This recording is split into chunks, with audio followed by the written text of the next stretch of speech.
What's up, guys? This is a scene breakdown from the best scene in Snowfall Season 5 thus far. It comes from Episode 8, Celebration, and of course, it is an instant iconic scene with Franklin versus young Franklin. The scene is only 2 minutes and 38 seconds, but it's jam-packed with so much substance, and I'm gonna go through it line by line. This video is coming at the request of Big Kane. He asked for this. I thought it was a great idea, so I wanted to work on it and get it out immediately. Let's start with the scenery. It's a dark room, but it's lit with these blue lights. The irony in the color choice is that blue is supposed to feel calming and serene, and it does certainly start that way as Franklin is decompressing here on the couch. I believe the scene is also lit this way so we as an audience don't see the conflict ahead coming. If it was a red color, it would give off a much different tone. Although there is some anger and aggression throughout this scene, it feels much more under control and transparent. A battle within oneself is usually not violent, just blunt and harsh, and that's what this is. Franklin is sitting on the couch as he finally works up the nerve to get up and look outside. He leaves behind the old Franklin that we all knew and loved, the young Franklin, in his patented long sleeve two-tone shirt. Wouldn't do that shit, nigga. Oh, ain't no friendly faces out there. Only just desserts. Who are you? Notice here Franklin is afraid to even turn around and face himself. That is really deep. He is ashamed of who he has become. Oh, ain't no friendly faces out there. Only just desserts.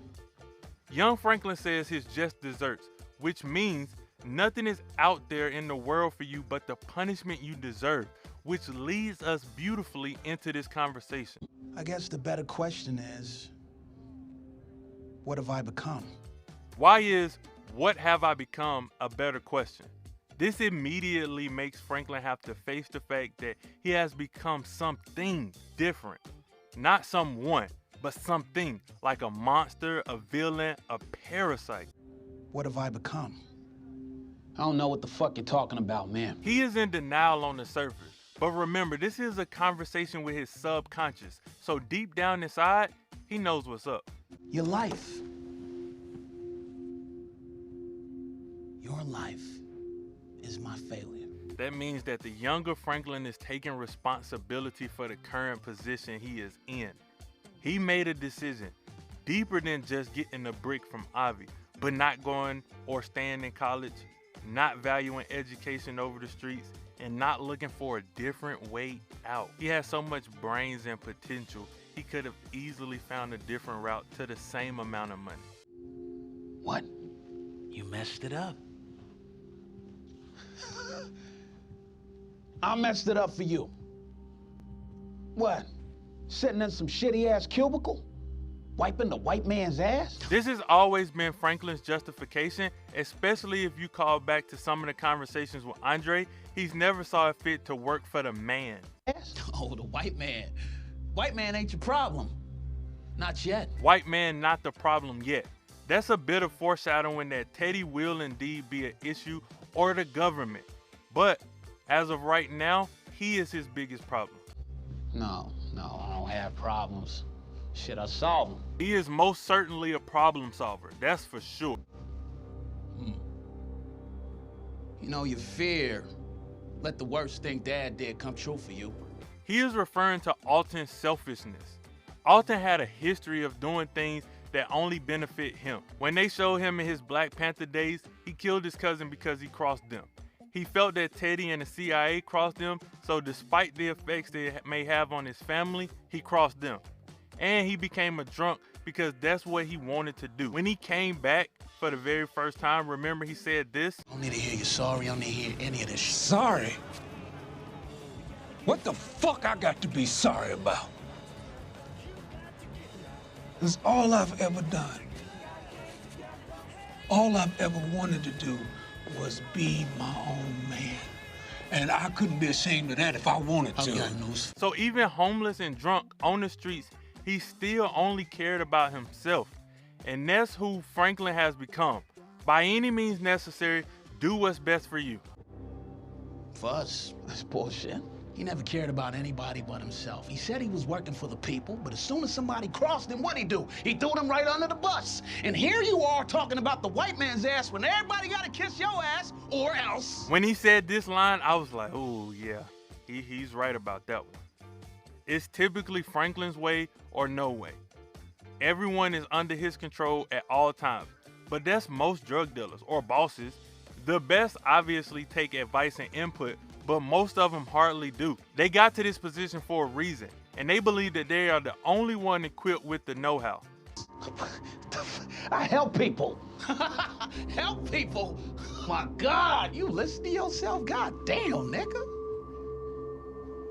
What about Mr. Wright? What about him? What about Kevin and even Rob? Man, boy, your dad? And all the niggas you and your little motherfucking minions done plotted on in between. Tiana, Khadijah, Lenny Carvel, him,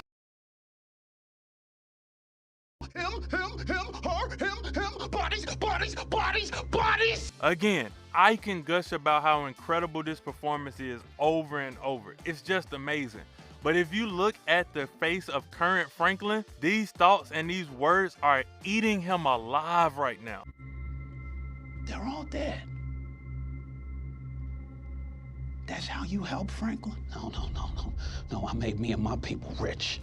If you're familiar with my breakdowns, I've been speaking about this for seasons, saying that Franklin is always battling with, do the ends justify the means? And he is having a real conversation with himself about just that.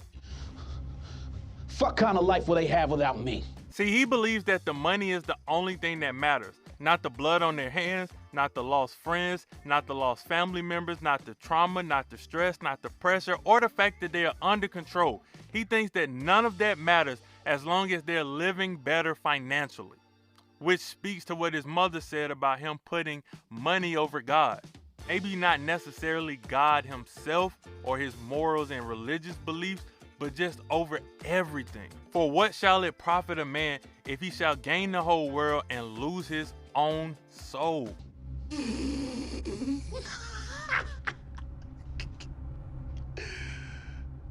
They don't see it that way, nigga. Facts. And they never will. And you don't see it theirs. And that's why this whole thing's about to fall apart. Nothing's gonna fall apart. I can still save it. He won't even take heed to his own words. This is a telling moment when you think about it. This means that Franklin knows things are crumbling. Leon, Louis, Teddy, Veronique is all falling down. And deep down inside, he is well aware of it. But on the flip side, like Franklin does, he thinks that he can fix all of the problems, as always. Always the problem solver, never the problem. You know, even if you do understand, it doesn't make a difference. What shall be, shall be. Thank you guys so much for tuning in to both of these breakdowns and allowing me to express this and break this scene down line for line. I think it was a very dope and powerful scene, very telling, and I think that it will have some effects on how Franklin behaves moving forward, which was evident by the conversations he had immediately after this moment.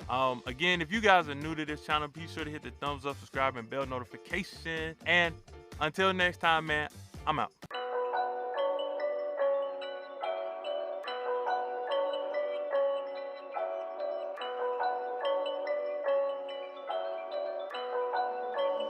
It's a culture break.